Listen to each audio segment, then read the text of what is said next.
31 ডিচেম্বৰ 2025 31 ডিচেম্বৰৰ ৰাতি এই উপায়টো আপোনালোকে কৰি চাওক। এনেকৈ এটুকুৰা ফিটকিৰি ল'ব দেই, এনেকুৱা ডাঙৰ ফিটকিৰি এটুকুৰা ল'ব আৰু এখন ৰঙা কাপোৰ ল'ব। এনেকুৱা এখন ৰঙা কাপোৰ ল'ব, এনেকুৱা ধৰণৰ এখন ৰঙা কাপোৰ ল'ব আৰু এই ৰঙা কাপোৰখনত এই ডাঙৰ ফিটকিৰি এটুকুৰা থ'ব। লগতে দুটা ফুল থকা, খুব ধুনীয়া ফুল থকা লং ল'ব, যাতে লং দুটাৰ কোনো ফুলটো ভাগি নথকা দেই, ভাগি নথকা লং ল'ব দুটা।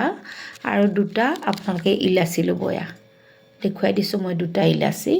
এনেধৰণৰ এই ইলাচি দুটা, লং দুটা আৰু ফিটকিৰি আপোনালোকে এখন ৰঙা কাপোৰত বান্ধিব আৰু সেই ৰঙা কাপোৰখনত বান্ধি আপোনালোকে খুব ধুনীয়াকৈ এনেকৈ বান্ধি পেলাব। আৰু বান্ধি আপোনালোকৰ ঘৰৰ মুখ্য দৰজাৰ কাষতে এটা গজাল বা যেনেধৰণে সুবিধা কৰি আপোনালোকে এনেকৈ ওলোমাই থ'ব পাৰে, এনেকৈ ওলোমাই থ'ব। দেখিব 2026ত আপোনালোকৰ গ্ৰোথ, এবাণ্ডেঞ্চ, প্ৰস্পেৰিটি যোনটো ছাইডতেই নহওক কিয়, স্বাস্থ্যতেই হওক বা ঘৰলৈ ধন ধানৰ আগমনেই হওক, সকলো ছাইডৰ পৰা আপোনালোকৰ খুব সুন্দৰ মানে এটা আপোনালোকে যি ভাবি আছে সেই ভাবি থকা আহ্বান ঘৰলৈ আহিবলৈ আগমন, সমৃদ্ধি এই সকলোবোৰ আগমন হ'ব।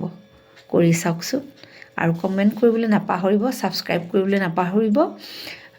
জল্দি আপোনালোকে লাইক, কমেণ্ট আৰু ছাবস্ক্ৰাইব কৰি লওক, নহ'লে মোৰ এই সৰু ভিডিঅ'টি হেৰাই যাব।